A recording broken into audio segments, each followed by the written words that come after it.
to my channel. So today we will do class 12 economics LPG wrap up and we will start macroeconomics today. So I know you are so excited for the macroeconomics. So GST Council and ITC we will study in LPG and the meaning of macro. Then we will start macroeconomics. So the meaning of macro, micro versus macro differentiation, and then some question answers, and we will end this lecture. So, must watch MCQs MP board special.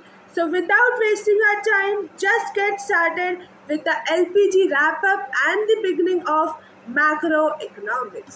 So, let's start concluding LPG and macroeconomics chapter 4. We are concluding LPG and beginning macroeconomics. So lecture 6, Indian economic development and macro intro. So let's start now. Mechanism of input tax. See, we will study, we will do it. Okay, so mechanism of input tax credit में क्या है? Mechanism of input tax credit, ठीक है, ये LPG है, ठीक है. तो मैन्युफैक्चरिंग एग्जाम्पल डाइनिंग टेबल. अब देखो mechanism of input tax credit ITC का मतलब क्या है वो आपको बता रहे, स्टेप बाय स्टेप बताएंगे और मैं आपको उसमें एक्सप्लेन करूँगी. देखो, manufacture buys raw wood for 1000 rupees, 18% GST उसको लगेगी ₹180. अब देखो, फॉर एग्जाम्पल अगर मैं आपको बताऊँ, आप एक शॉपकीपर है, वो रॉ मटेरियल लाया 1000 रुपीज़ का. किसके लिए? उसको एक बहुत बड़ी सी डाइनिंग टेबल बनानी थी, तो वो उसको बनाने के लिए उसको 1000 रुपीज़ के रॉ मटेरियल्स लगे. अब वो 1000 रुपीज़ का जो रॉ मटेरियल्स लेगा उसमें 18% GST भी चार्ज करेगा. जो 18% किसके पास जाएगी? जो 18% GST गवर्नमेंट के पास जाएगी. इसी से तो गवर्नमेंट कमाती है. तो 18% GST किसके पास जाएगी? गवर्नमेंट के पास. मतलब 180 रुपीज़ जो थे वो गवर्नमेंट के पास जाएंगे और 1000 रुपीज़ उसके पास. ठीक है. अब स्टेज 2 में क्या है? तो 18% उसने GST दी. स्टेज 2 में देखा कि sales finish table for ₹2000, total output tax 18% GST उसको. जो देखो अब क्या हुआ, अब उसने जो डाइनिंग टेबल बनाई, जो डाइनिंग टेबल उसने, अब देखो फॉर एग्जांपल अगर मैं आपको बताऊं तो मैं, तो अब देखो आप देखो अब क्या हुआ. सुनो, क्या एग्जांपल दूसरा, यही एग्जांपल देती. सुनो, शॉपकीपर जो था उसको एक बड़ी सी डाइनिंग टेबल बनानी थी. ठीक है, उसको बड़ी सी डाइनिंग टेबल बनानी थी. अब उसने बड़ी सी डाइनिंग टेबल के लिए उसको रॉ मटेरियल चाहिए होगा, और रॉ मटेरियल आया ₹1000 का. उसने रॉ मटेरियल लिया ₹1000 का, और उसमें रॉ मटेरियल में उसमें 18% उसने GST और भरा. मीन्स 180 रुपीज़ GST भरी, जो किसके पास जाएगी? जो गवर्नमेंट के पास जाएगी. स्टेज 2, जब उसने डाइनिंग टेबल बनाना, उसने कटिंग वटिंग जो भी डाइनिंग टेबल पेंट वेंट सब करके जो भी लगाना था सब कुर्सियाँ वुर्सियाँ बना के ख़त्म कर दिया. तो उसने उसका प्राइस रखा ₹2000. क्योंकि 1000 का तो उसे रॉ मटेरियल मिला. ठीक है, 1000 का तो उसे रॉ मटेरियल मिला जो उसने अपने पॉकेट से लगाया वो, और 1000 की जो उसने मेहनत की, हार्डवर्क किया, वो उसका पैसा तो ले गई, तो उसने 2000 लगा दिया. अब जो कस्टमर है वो लेने आएगा क्या? जो कस्टमर है जो डाइनिंग टेबल लेने आएगा, जो जॉइंट फैमिली अगर वो बहुत बड़ा डाइनिंग टेबल था तो जो कस्टमर है जो डाइनिंग टेबल लेने आएगा, तो वो कितने रुपीज़ देगा? 2000 देगा. 2000 रुपीज़ देगा, तो वो कस्टमर भी GST भरेगा, 18% GST भरेगा वो कस्टमर. अब 18%, अब वो मतलब 360, 180 प्लस 180 देखेंगे तो 360 रुपीज़ है. तो जो 360 रुपीज़ मतलब पूरा 2000, देखो समझाती हूँ कैसे। कस्टमर ने डाइनिंग टेबल खरीदी, ठीक है, कस्टमर ने डाइनिंग टेबल खरीदी, उसने पैसे दिए 2000। अब उसमें जो जीएसटी लगेगा 18% जो उसका जीएसटी लगेगा, तो वो 360 रुपीज़ भी तो देगा, रुपीज़ 360 देगा ना। आप 18% देखोगे तो वो कस्टमर ही देगा 360 रुपीज़। कौन देगा? कस्टमर ही देगा। तो आईटीसी का इसका जो बेनिफिट होता है, इनपुट टैक्स क्रेडिट का क्या बेनिफिट होता है मैं बताती हूँ। चलो अब देखो क्या हुआ। ये मैं आपको बना के बताती हूँ। ये गवर्नमेंट है, ठीक है, ये गवर्नमेंट का ऑफिस, ठीक है, ये है वो डाइनिंग टेबल, ठीक है, और ये उसने रॉ मटेरियल खरीदा और इससे वो इंसान है, ठीक है, उसने रॉ मटेरियल खरीदा और वो इससे काटा पीटी जो भी उसको पेंट वेंट करना है वो कर रहा है। अब जब इससे फिनिश्ड गुड बना तो इसने कितने रुपए लगाए? इसने लगाए 2000 रुपीज़, ठीक है, दो 2000 रुपीज़ का इसने डाइनिंग टेबल बना दिया। अब इसने जो रॉ मटेरियल्स लिए थे और वो और उसकी जो इसने जो रॉ मटेरियल लिया था, इसने जो रॉ मटेरियल लिया था उसका तो जीएसटी है पे कर चुका है, उसका तो जीएसटी है पे कर चुका है, दैट इज 180 रुपीज़ वो गवर्नमेंट के पास जा चुके हैं। अब ये जो चीज़ जो डाइनिंग टेबल जो कस्टमर लेने आएगा उसको, अब वो तो ये पैसे भरेगा ही और साथ में जीएसटी भी भरेगा 18%। तो इस 2000 रुपीज़ के हिसाब से जीएसटी कितनी भरनी चाहिए? जीएसटी होगी रुपीज़ अगर हम 18% का दो हिस्से करें, ठीक है, तो कितना होगा? दैट रुपीज़ 180 और रुपीज़, ठीक है, तो कितना हुआ टोटल? कितना हुआ? टोटल हुआ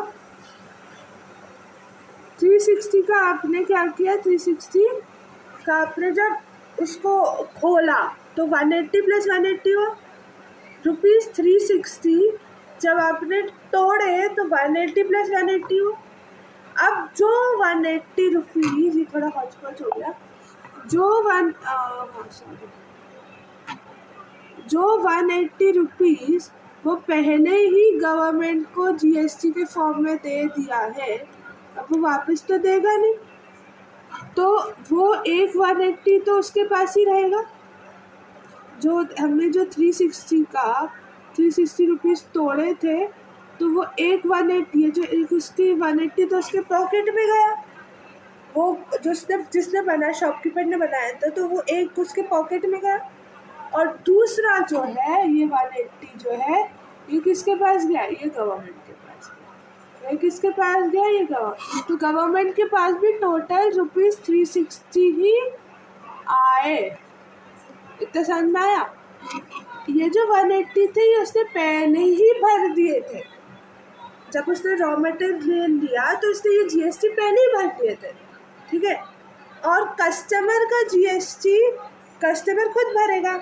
तो उसने जो 360 के दो हिस्से किए थे, 180 अपने पॉकेट में रखे और दूसरे 180 गवर्नमेंट जीएसटी के रूप में गवर्नमेंट को दे। तो गवर्नमेंट के पास भी कितना है टोटल? रुपीज़ 360। अंडरस्टूड?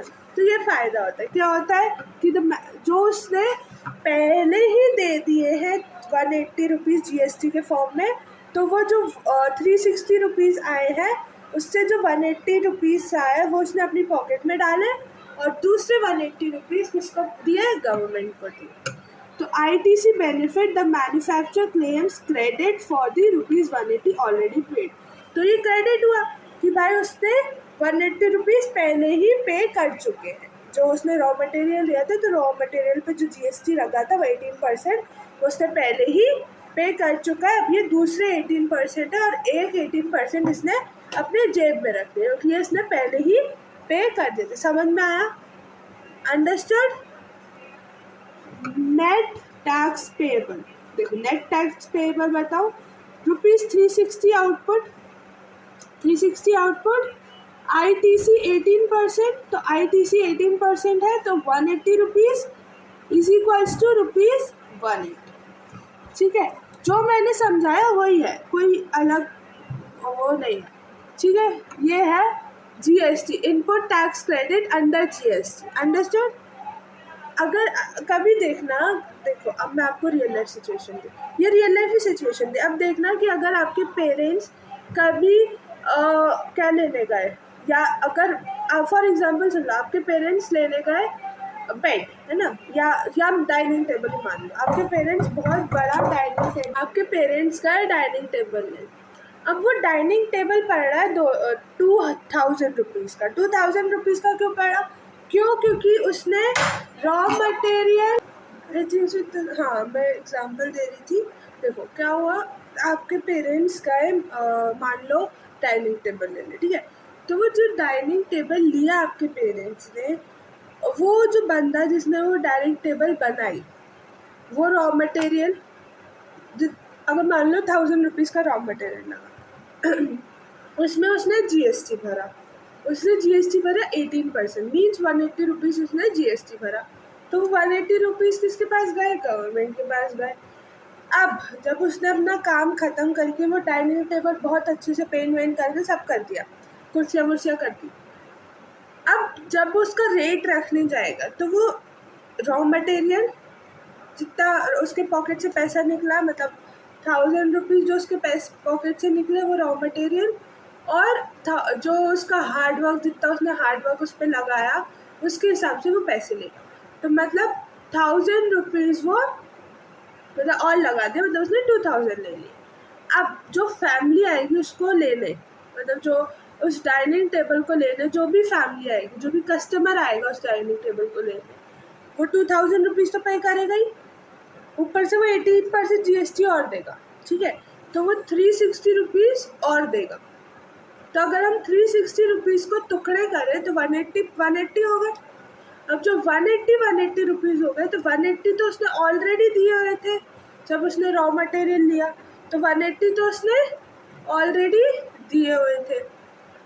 अब वो उसके पॉकेट में गए जो उसने ऑलरेडी दिए हुए थे, और जो उसको कस्टमर से GST मिली एक 180 रुपीज़ की, दो हुए ना 180 रुपीज़, तो एक 180 रुपीज़ उसने अपने पॉकेट में रख लिया और दूसरे 180 रुपीज़ उसने गवर्नमेंट को दे दिए। ठीक है, तो दूसरा 180 रुपीज़ किसके पास चला गया? गवर्नमेंट के पास, और एक 180 रुपीज़ उसके जेब में चला गया। इतना समझ में आया? अंडरस्टूड? गवर्नमेंट के पास टोटल कितने हो गए? गवर्नमेंट के पास टोटल 360 रुपीज़ ही हो गए। अंडरस्टूड? अब अगर आप कुछ देखो, हाँ ठीक है, कोई डाउट हो तो कमेंट सेक्शन में लिख देना, ठीक है। अब why GST, benefits and features. तो GST के बेनिफिट्स और जो उसके फीचर्स वो देखो। नो कैस्केडिंग, देखो, removes tax on tax effect, making goods cheaper for the end consumer. मतलब जो कंज्यूमर, जो कस्टमर उसको लेगा उसके लिए टैक्स टू टैक्स फ्री लगाते हैं। मतलब कि टैक्स टू टैक्स रिमूव हो गया है, टैक्स टू टैक्स जो इफेक्ट था वो रिमूव हो गया, जो मैंने आपको बताया था वो रिमूव हो गया। जो गुड्स थोड़े चीपर हो गए, सस्ते हो गए, और जो वो लोग जो टैक्स लगाते थे ना वो चीप हो गए, वो सस्ते हो गए। क्यों? क्योंकि पहले बहुत सारे टैक्सेस लगाए जाते थे, तो लोग क्या करते थे, लोग अपने पैसे छुपा लेते थे। पर अब क्या है, अब टैक्स कम से कम लगा रहे, तो हाथ में जो पैसा आ रहा है वो ज़्यादा आ रहा है, टैक्स कट गया, जो हाथ में जो पैसा आ रहा है वो ज़्यादा आ रहा है, क्योंकि बहुत सारे टैक्सेस को गवर्नमेंट ने कम कर दिया। मतलब अब एक ही टैक्स बचा, वो गवर्नमेंट लेती है बस। ठीक है, इतना समझ में आया ना? Unified market, one nation one tax, एक नेशन एक tax, easy movement of goods across state borders के अगर मूवमेंट होना है गुड्स का स्टेट अक्रॉस तो वो इजीली होता है। Tax slabs, standardised rates mean standardised rates है 5%, 12%, 18%, 18% हमने देखा था डाइनिंग टेबल पे एंड 28% अक्रॉस इंडिया। तो यही है, या 5% GST लगता है, या 12% GST लगता है, या 18% GST लगता है, 28% GST लगता है अक्रॉस इंडिया। ये अलग अलग उसके है। जैसे डाइनिंग टेबल में देखा तो डाइनिंग टेबल पे 18% GST लगा, ठीक है, तो वैसे ही GST लगता है। तो GST is a destination based consumption tax. तो GST जो है वो जो डेस्टिनेशन देख कर कंजम्पशन टैक्स लगाता है। समझ में आए? Understood? I okay. Now GST council the decision makers. अब it's really very important, this topic is really very important, it can be asked. Okay, so article 27(9)(a) structure, chairperson union finance minister. अब देखो union finance minister इसके chairperson होते हैं, किसके? Union finance minister GST council के chairperson. Chairperson कौन होते हैं? Union finance minister. Voting power, अब इनको वोट के सेंटर के थ्रू इनको 1/3 वेटेज वोट मिलना चाहिए और स्टेट के थ्रू इनको 2/3 वोट वेटेज का वोट मिलना चाहिए, ठीक है। तो अगर ये जो चेयरपर्सन है ये तभी चेयरपर्सन बन पाएंगे जब इनको वोट सेंटर के उससे 1/3 वेटेज मिलेगा वोट का और स्टेट की तरफ से 2/3 वोट का वेटेज मिलेगा। Decision require a 3/4 majority of, मतलब जब टोटल जब 1/3 सेंटर की तरफ से मिल गया, 2/3 वेटेज स्टेट की तरफ से मिल गया, जब वो टोटल होगा 2/4 मेजॉरिटी लोग वोट करेंगे वो फाइनेंस मिनिस्टर को, तो वो इलेक्ट हो जाएंगे, ठीक है। क्वारम मतलब 50% numbers must be present. Quorum मतलब कि देखो, क्वारम मतलब कि एक उन्होंने रूल बना दिया कि 50% लोग प्रेजेंट होंगे तभी ये मीटिंग चालू होगी, या तभी ये जो यूनियन फाइनेंस मिनिस्टर को चुनना है तभी ये चालू होगा। जैसे हम फॉर एग्जांपल हमने क्लास का रूल बना दिया कि भाई 50% लोग जब प्रेजेंट होंगे मेरी क्लास में तभी मैं लेक्चर लूँगी, तभी मैं क्लास लूँगी, ठीक है। तो ये मेरा रूल बन गया कि 50% बच्चे मेरी क्लास में होंगे तभी मैं ये लेक्चर शुरू करूँगी, ये लेक्चर लूँगी, ठीक है। तो वैसे ही उन्होंने बना दिया कि उन्होंने, जैसे हमारी क्लास का रूल बन गया कि 50% लोग प्रेजेंट होंगे, बच्चे प्रेजेंट होंगे तभी मैं पढ़ाऊँगी, नहीं तो मैं नहीं पढ़ाऊँगी। तो वैसे यही है क्वारम, कोई नहीं है कि 50% लोग वहाँ पे प्रेजेंट होंगे, मेजॉरिटी में होंगे, 50% लोग प्रेजेंट होंगे तभी वो मीटिंग हेल्ड होगी, नहीं तो नहीं होगी, ठीक है। नहीं तो वो कैंसिल हो जाएगी, पोस्टपोन हो जाएगी। अब ओके, सो हाँ, so this was the last slide. We have ended the this chapter 3 LPG we have wrapped up. Now we will do some questions and then we will move on to macroeconomics. I know you are so excited about that. Now LPG revision MCQ challenge. What is the weightage voting share of the state government in the GST council? Just now we have studied it, bro, just now. Okay, so what is the weightage voting share, मतलब जो weightage voting share है state government की तरफ से वो कितना है? अब देखो मैं आपको बताऊँ, या तो 1/3, या तो 1/2, या तो 2/3, या 3/4। तो इसमें आपको कमेंट करना आंसर नीचे कमेंट सेक्शन में। Which reform aimed at removing the tax to tax effect? कौन सा रिफॉर्म आया जिसने टैक्स टू टैक्स इफेक्ट को रिमूव किया? प्राइवेटाइजेशन आया, लिबरलाइजेशन आया, या GST इनडायरेक्ट टैक्स रिफॉर्म आया, या डिसइन्वेस्टमेंट आया? क्या आया तो वो मुझे आप बताओ। चेक द आंसर की at the end of the video, means at the end of the video you will see the answer key. But before that, just write the answers in the comment section. If you will write, I will then only provide you the answer key with the answer key. Okay, so now macroeconomics, let's start. So this is the lecture 1 of macroeconomics, ठीक है। तो chapter 4 circular flow of income we are going to study now.